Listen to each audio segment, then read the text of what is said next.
राहुल मंडी में फल खरीदने आया था, मगर सब्जी मंडी में अपनी तलाकशुदा पत्नी को सब्जी बेचते देखकर ठिठक गया। रानी के सामने जमीन पर थोड़ी सी सब्जी रखी हुई थी और फिर वह उदास बैठे ग्राहक का इंतजार कर रही थी। वह मन ही मन खुश होता हुआ बड़बड़ाया कहती थी, तुमसे 100 गुना अच्छा पति मिल जाएगा, मगर इसे तो कोई हराम की खाने वाला मिल गया है, तभी तो पत्नी से सब्जी बिकवा रहा है।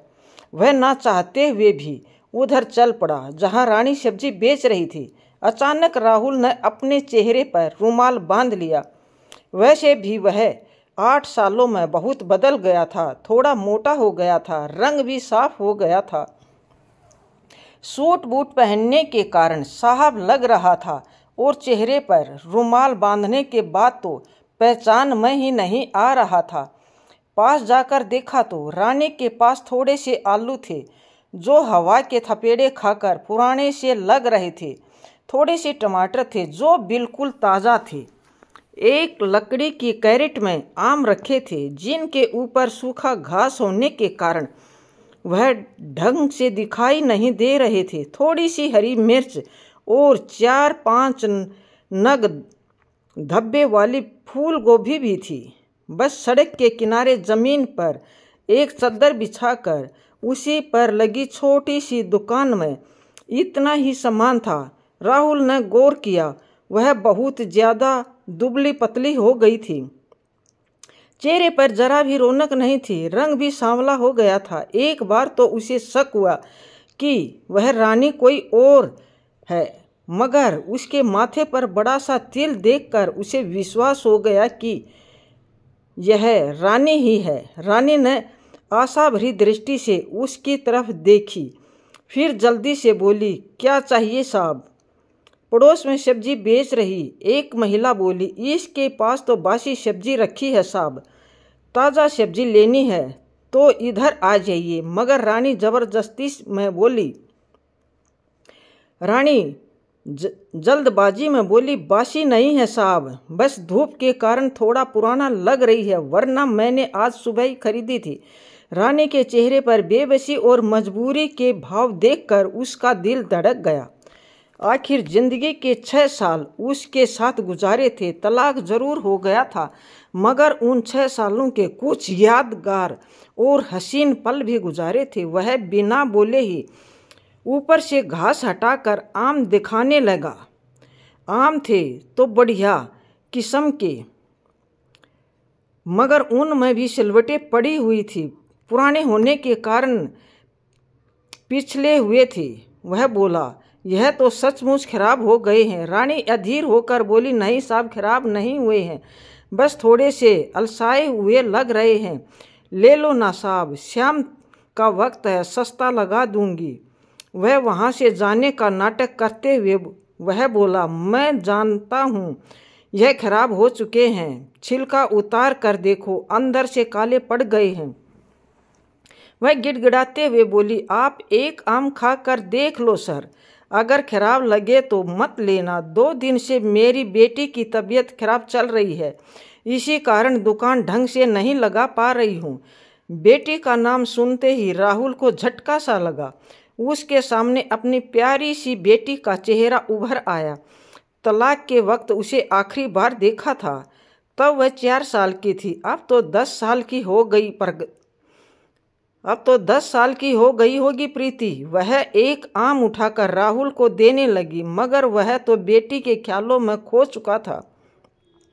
बेटी की तबीयत खराब होने का समाचार पाकर उसका दिल में कुछ टूट कर बिखरने लगा। लो साहब, चख के देख लो। रानी की बात अनसुनी करके वह जल्दबाजी में बोला, सारे आम तोल दो। वह आश्चर्य से उसकी तरफ देखते हुए बोली, सारे? वह बोला, हाँ हाँ, सारे तोल दो।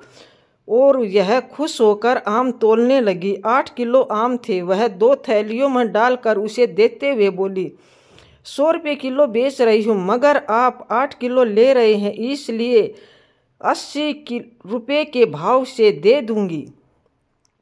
कुल 640 रुपये होते हैं साहब आपका, ऊपर के 40 भी रहने दो, आप 600 रुपये ही दे दो।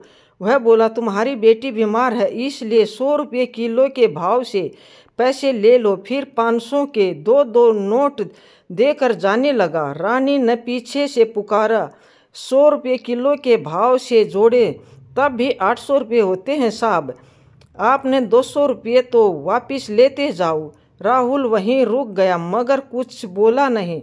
रानी खड़ी होकर पास आई, फिर बोली, भीख नहीं चाहिए साहब, भीख ना मांगनी पड़े इसलिए यह दुकान लगाई है। वह बोला, तुम्हारे पति कुछ नहीं करते क्या?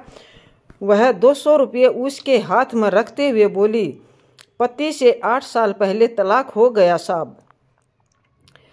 वह चल पड़ा, फिर चलते चलते बोला, तुम जैसी खुददार औरत के साथ तुम्हारे पति ने जरूर कुछ गलत किया होगा, तभी रिश्ता टूट गया। वह पीछे से बोली, नहीं साहब, मेरे पति अच्छा था, बस दिन खराब थे। अब वह रुक नहीं सका, जल्दी वहाँ से दूर अपनी गाड़ी के पास चला गया। उसने पीछे मुड़कर देखा, रानी अपनी दुकान समेट रही थी। शायद उसकी आज मजदूरी हो गई थी, इसलिए वह अंधेरा होने से पहले ही घर जा रही थी।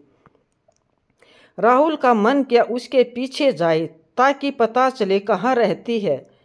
उसका प्रीति को देखने का मन भी कर रहा था, इसलिए उसके दिल में एक खिंचाव सा महसूस होने लगा। रानी ने तलाक के बाद किसी पुरुष से शादी भी नहीं की थी, यह बात भी उसके दिल में खटक रही थी। जब वह अपनी बची हुई सब्जी को एक झोले में रखकर घर की तरफ चल पड़ी, राहुल पैदल ही उसके पीछे हो लिया और उससे काफी दूरी का फैसला बनाकर चल रहा था कि वह उसे देख ना पाए।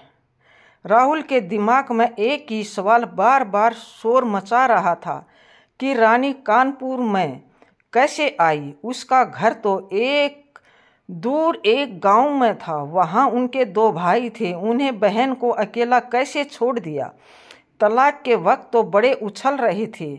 राहुल को रानी के जवाब से थोड़ी तसल्ली थी कि पति अच्छा था साहब, बस दिन ही खराब थे, मतलब वह आज भी उससे बुरा नहीं मानती। अचानक चलते चलते राहुल का दिल भी भर आया, आंखों से आंसू झलक आए थे। उसे याद आया जब एक रात रानी ने कहा, आप मेरे स्वाभिमान की रक्षा कर लेना जी, बाकी आपके साथ रहकर मैं सब कुछ सहन कर लूँगी। वह उसके स्वाभिमान की रक्षा नहीं कर पाया था। राहुल के सामने उसकी भाभी ने उसे जलील किया करती थी, वह चुपचाप खड़ा सुनता रहता था। वह खुददार थी, बिना गलती के सिर झुकाना जरा भी पसंद नहीं था, इसलिए वह अपने मायके चली आई थी। उसके बाद भाभी की बातों में आकर राहुल ने उसे तलाक का नोटिस भेज दिया और उसकी दूसरी गलती तो रिश्ता ही तोड़ गई। वह भाई और भाभी की बहुत इज्जत करता था, इसलिए उसे पत्नी से ज़्यादा भाभी पर भरोसा था। रानी के साथ उसके जीवन के 4 साल बहुत अच्छे गुजरे थे, मगर 5वें साल कलह होने लगी थी। भाभी जब किसी बात पर प्रीति को थप्पड़ लगा देती तब रानी को जरा भी अच्छा नहीं लगता था।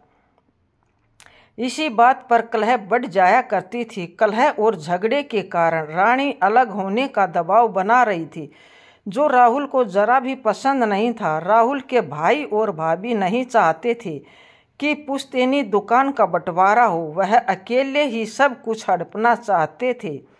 वह भाई के साथ दुकान पर बराबर काम करता था, मगर जब उसे और रानी को पैसे चाहिए होते थे तभी भाभी से मांग कर लेने पड़ते थे। यह बात रानी को अच्छी नहीं लगती थी। रानी ने एक मेडिकल स्टोर से कुछ दवाइयाँ ली, फिर एक गली में चली गई।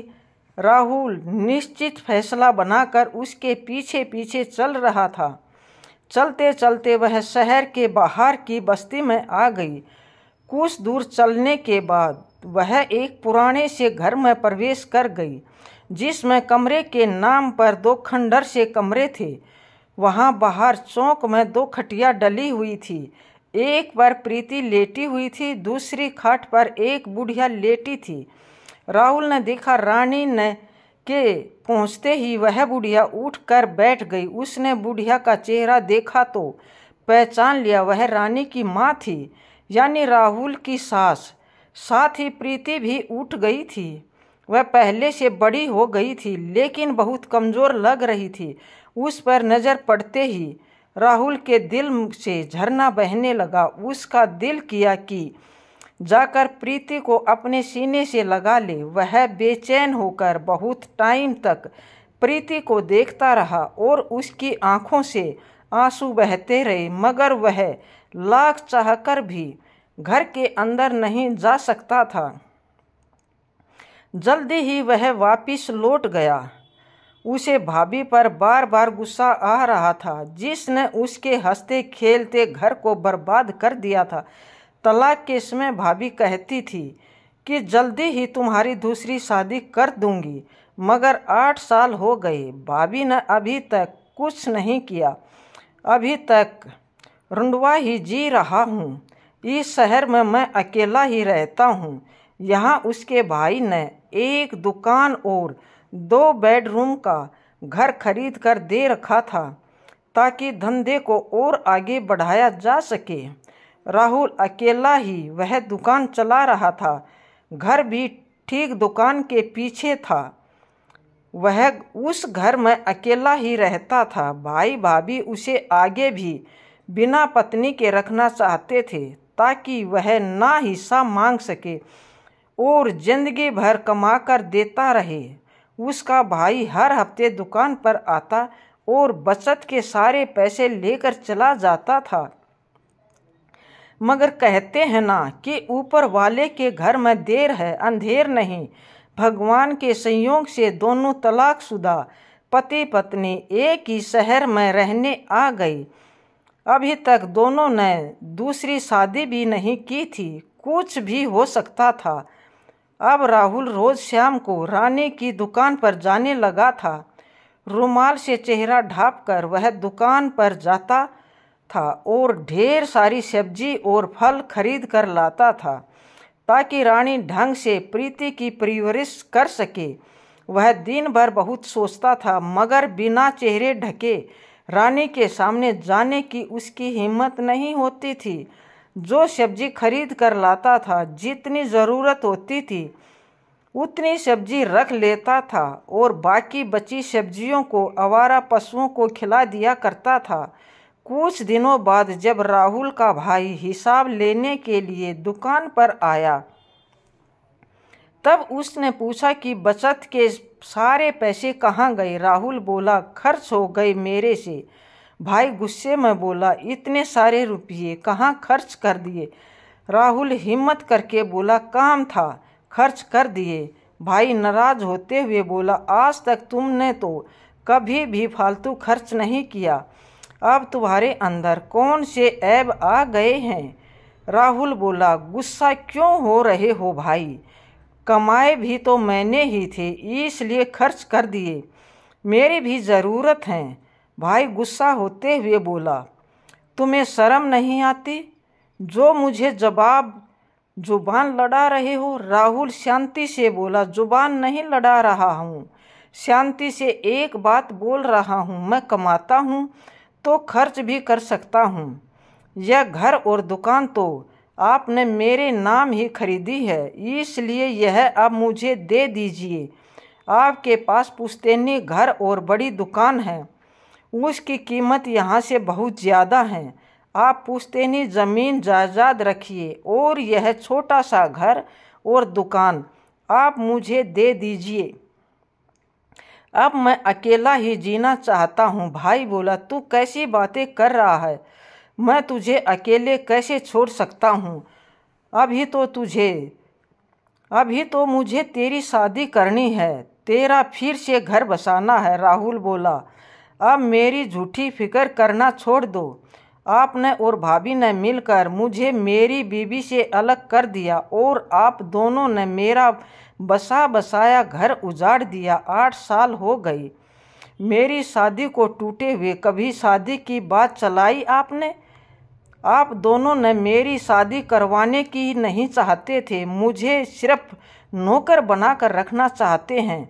अगर पापा मेरी शादी करवा कर नहीं मरे होते तो मेरी शादी भी नहीं होने देते। आप दोनों को तो फिक्र में एक नौकर मिल गया, आप दोनों को तो फ्री में एक नौकर मिल गया था, साथ में मेरी प्रॉपर्टी भी मिल गई है। आप क्यों मेरी शादी करेंगे? अब मैं खुद अपनी शादी कर लूँगा। आप दोनों भगवान के लिए अब मुझसे मेरे हाल पर छोड़ दीजिए, और अगर कुछ और गलत करने के बारे में सोचा भी तो मैं गांव में आकर भी सारी प्रॉपर्टी में अपना हिस्सा करवा लूँगा। बड़ा भाई अब समझ चुका था कि उसकी चालबाज पकड़ी गई है। अब उसकी और उसकी बीबी की यहाँ पर दाल गलने वाली नहीं है।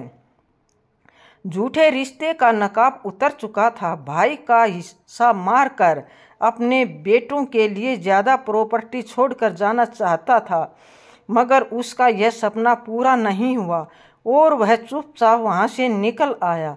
अब राहुल भाई और भाभी के चुगल से निकल चुका था। वह मन में विचार कर रहा था। उसे रानी और अपनी बेटी प्रीति की बहुत याद आ रही थी, इसलिए दोपहर के समय ही वह रानी की दुकान पर जा पहुंचा। उसने देखा कि आज रानी ढंग के कपड़े पहनकर बैठी थी, मगर उसकी आंखों में चिंता और उदासी साफ झलक रही थी। करीब जाते ही बोला, आपकी बेटी अब कैसी है? रानी उसे गहरी आंखों से घूरते हुए बोली, क्यों, वह आपकी बेटी नहीं है? अचानक वह चौंक पड़ा। मुंह पर रुमाल बांधे होने के बाद भी रानी ने उसे कैसे पहचान लिया? रानी उसकी आंखों में देखते हुए बोली, रोज उसका हाल चाल पूछने के लिए चले आते हो, मिल क्यों नहीं लेते हो प्रीति से? क्या आपके भाई और भाभी ने मना किया है कि अपनी बेटी से ना मिलो? राहुल बोला, मैं भैया और भाभी से सारे रिश्ते तोड़ चुका हूँ। रुमाल चेहरे से हटाते हुए बोला। वह भरी हुई आंखों से रानी से बोला, बहुत मन करता है उससे मिलने का। रानी बोली, मिल लो, मैंने कब मिलने से मना किया है? रिश्ता तो मुझसे टूटा है, बेटी से नहीं। बेटी से थोड़ा ना टूटा है। राहुल बोला, तुमने मुझे कैसे पहचाना? रानी बोली, पत्नी रही हूं ना आपकी, पीछे की चाल देखकर मैं आपको पहचान सकती हूँ। पहले दिन ध्यान से नहीं देख पाई, मगर दूसरे दिन आपको पहचान लिया था। जब आप प्रीति के बारे में हमेशा पूछते हैं तो आपकी आंखों में हमेशा दर्द दिखता था। वह एक पिता की आंखों में ही दिख सकता है। अपना चेहरा तो आपने छुपा लिया, मगर बेटी से मिलने की तड़प आंखों में नहीं छुपा पाई। घर का एड्रेस बताती हूँ, आप वहाँ चले जाओ, प्रीति से मिल लो। मैं शाम को ही घर जा पाऊंगी। वह रानी की तरफ देखते हुए बोला, नहीं, तुम साथ में चलो, तभी उससे बात कर पाऊंगा। जब मुझसे दूर हो गई थी तब वह छोटी थी, अब वह मुझे नहीं पहचान पाएगी। रानी की आंखों में आंसू भर आए। उसको छुपाते हुए वह बोली, शादी की एल्बम आज भी मेरे पास है, रोज वह आपको देखती है, आपको जरा भी नहीं भूली है, देखते ही पहचान लेगी। वह विनती करते हुए बोला, नहीं, तुम मेरे साथ चलो, मैं तुम्हारे साथ ही उससे मिलना चाहता हूँ। रानी बोली, क्यों, गरीब के पेट पर लात मार रहे हो? धंधे का टाइम है, अगर साथ गई तो सारा सामान ऐसे ही रह जाएगा, कुछ भी नहीं बिकेगा। वह बोला, सारे सामान के पैसे मैं दे दूंगा, लेकिन तुम मेरे साथ चलो प्लीज। आज के बाद तुम्हें कभी परेशान नहीं करने आऊँगा। यह सुनकर रानी को थोड़ा धक्का लगा। वह बोली, क्यों, आपकी दूसरी पत्नी यहाँ आने से मना करती है क्या? वह उदास मन से बोला, मैंने दूसरी शादी नहीं की है। यह बात सुनते ही ना जाने क्यों रानी के दिल को थोड़ी सी राहत मिली। वह उसके साथ जाने के लिए राजी हो गई। अपनी दुकान बाजू वाले को संभालने के लिए बोलकर उसके साथ गाड़ी में बैठ गई और घर की ओर रवाना हो गई। रास्ते में रानी ने पूछा कि आप इस शहर में क्या कर रहे हो? राहुल ने सारी बातें बताई और वह यह भी बोला कि अब वह इसी शहर में रहेगा हमेशा के लिए। भाई भाभी से हमेशा के लिए रिश्ता तोड़ लिया। वह सोचने लगी कि काश रिश्ता पहले टूट गया होता, आज हम दोनों साथ होते, हमारा तलाक नहीं हुआ होता, हमारा रिश्ता होता। भाई भाभी के कारण ही टूटा था। राहुल ने पूछा, तुम यहाँ कैसे आ गई? वह उदास मन से बोली, भैया और भाभीयों के ऊपर बोझ बन गई थी। शुरू में सब कुछ ठीक था, लेकिन बाद में सबकी असलियत सामने आने लगी। शुरू में भाइयों ने साथ दिया, लेकिन बाद में फिर वह भी भाभीयों के साथ हो गई। आपको तो पता है, कुत्तों की तरह फेंकी हुई रोटियां मैं नहीं खा सकती थी। जिस घर में मैं रहती हूँ वह मेरे मामा का है। मामा का परिवार अब इस शहर में नहीं रहता, वो लोग दिल्ली में रहते हैं। घर की चाबी माँ के पास थी, इसलिए हम लोग यहाँ रहने आ गए। घर पुराना है और हम लोगों को किराया भी नहीं देना पड़ता, इसलिए इधर ही रहते हैं। वह फिर झिझकते हुए बोला, एक बात कहूँ? वह बोली, क्या? वह डरते डरते बोला, क्या आज भी मेरी याद आती है? रानी ने कोई जवाब नहीं दिया और मुंह दूसरी साइड घुमा लिया। राहुल शायद देख नहीं पाया कि रानी की आंखों में आंसू आ गए थे। वह बार देखते हुए बोली, अब किसी की याद नहीं आती है। सुबह से शाम तक बस इसी बात की चिंता रहती है कि रोटी कैसे कमाएं। इसी में दिन निकल जाता है सारा। उसका जवाब सुनकर वह मायूस हो गया था और रास्ते भर चुप ही रहा। रानी रास्ता बताती गई और सीधे उसी रास्ते पर चलता गया। उसने रानी को जरा भी आभास नहीं होने दिया कि वह उसका पीछा करते करते यहाँ पहले भी आ चुका है। घर में घुसते ही राहुल का दिल अंदर से तड़पने लगा था, क्योंकि घर की हालत बहुत खराब थी। जगह जगह से प्लास्टर निकले हुए थे, दीवारें बहुत कमज़ोर थी। रानी आगे आगे चल रही थी। कमरे के पास पहुंचकर वह बोली, प्रीति देखो कौन आया है तुमसे मिलने। प्रीति अब पूरी तरह से ठीक हो चुकी थी। वह बाहर आकर उसे देखने लगी। रानी की माँ भी बाहर आ गई थी। प्रीति उसकी तरफ ठुठर कर अपनी बड़ी बड़ी आँखों से देख रही थी, लेकिन राहुल के पास नहीं आई। वह अपनी मम्मी के पास जाकर लिपट गई। रानी बोली, डरो मत बेटा, ये तुम्हारे पापा हैं।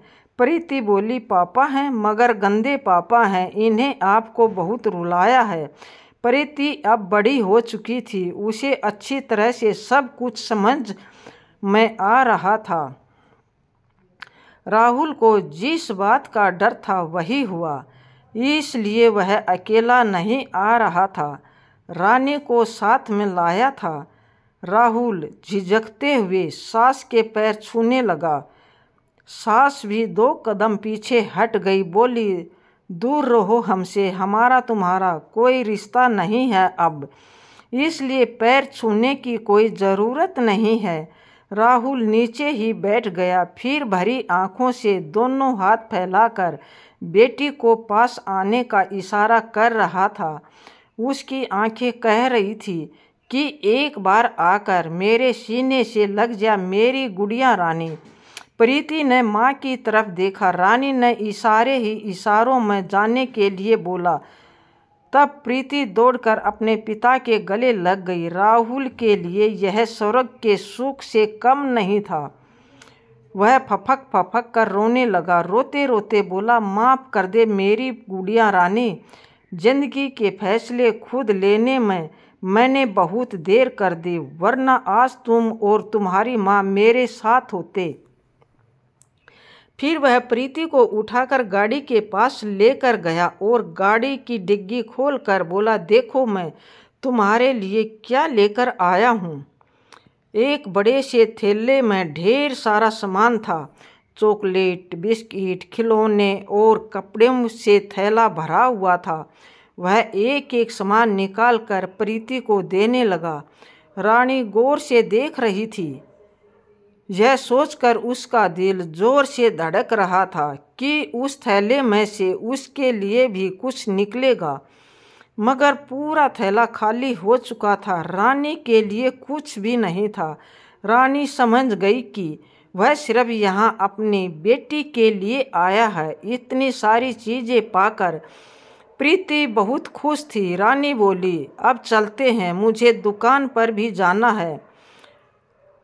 राहुल प्रीति के सिर पर हाथ फेरते हुए बोला, मैं फिर आऊँगा बेटा। रानी चुपचाप अपने बगल में उसके बगल में बैठ गई। दोनों चुप थे। रानी सोच रही थी कि इतना सब कुछ बिटिया के लिए लाए थे, उसी में से कुछ निकाल कर मेरे दिल रखने के लिए दे देते।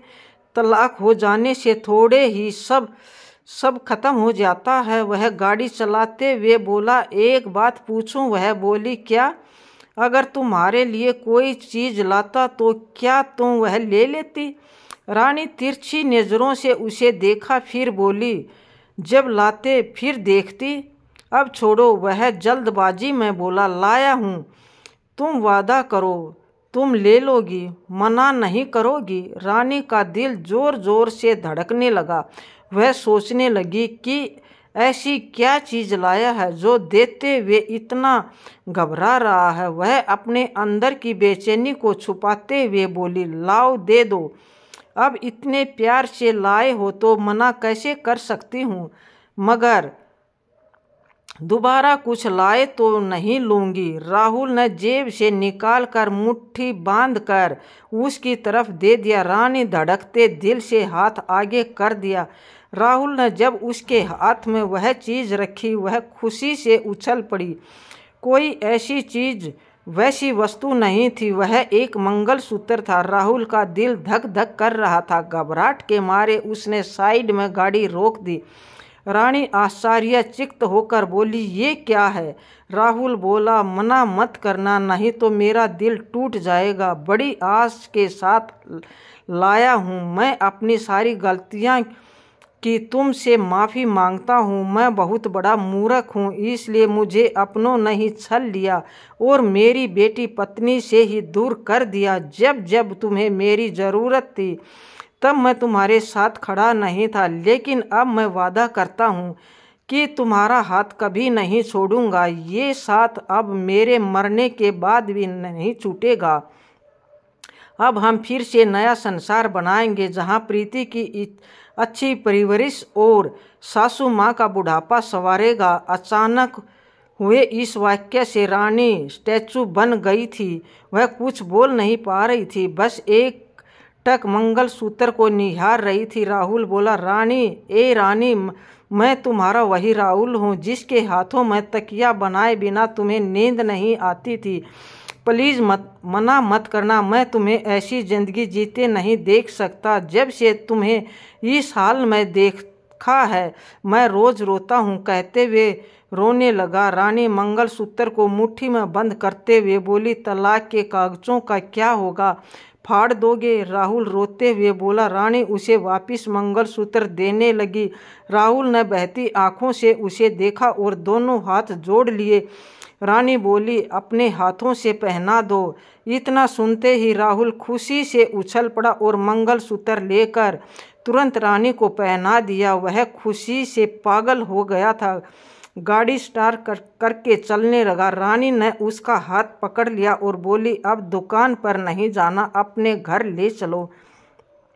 राहुल ने वापस गाड़ी रानी के घर की तरफ घुमा दिया। प्रीति और अम्मा को गाड़ी में बिठाया और अपने मकान की तरफ चल दिया, क्योंकि अभी तक वह मकान ही था। जब रानी के पैर पड़ेंगे तब वह मकान से घर बनेगा। अगर आपको आज की कहानी पसंद आई तो वीडियो को ज़रूर लाइक कीजिएगा और अपने दोस्तों के साथ शेयर भी कीजिएगा। और हाँ, अगर आपने अभी तक हमारे चैनल को सब्सक्राइब नहीं किया है तो ज़रूर सब्सक्राइब कर ले।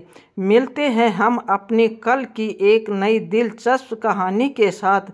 मुझ पर सदा अपना प्यार और स्नेह बनाए रखें। सभी को मेरा प्यार भरा नमस्कार। दोस्तों, आपको कहानी